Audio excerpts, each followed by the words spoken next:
Bonjour chers amis, bienvenue de nouveau sur votre chaîne Afhamou Doroussi. Notre leçon de grammaire d'aujourd'hui sera la phrase impérative.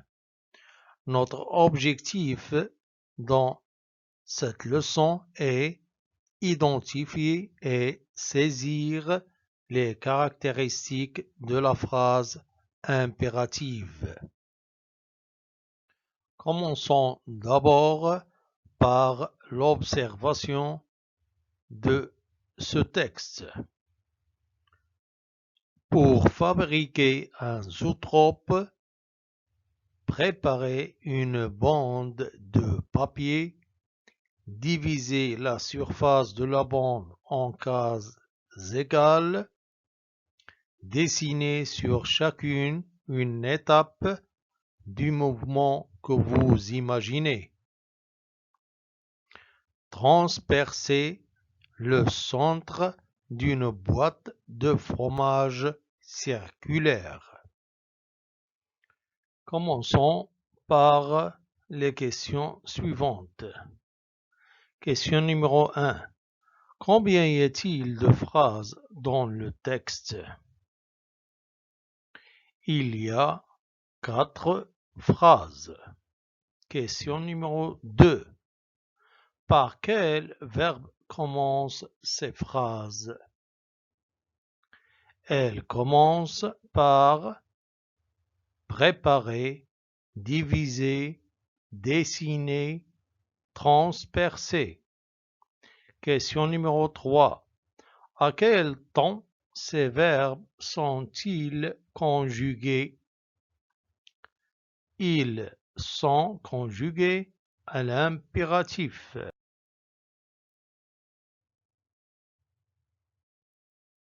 Passons maintenant à l'analyse. Et commençons par la première question. Ces verbes sont-ils précédés de pronoms personnels sujets? La réponse est non. Question numéro 2. À quelle personne les verbes sont-ils conjugués? Ils sont conjugués aux deuxième personne du pluriel. Question numéro 3. Comment appelle-t-on ce type de phrase? Ce type de phrase s'appelle phrase impérative. Question numéro 4. À qui s'adresse-t-on dans ces phrases? On s'adresse aux enfants. Question numéro 5.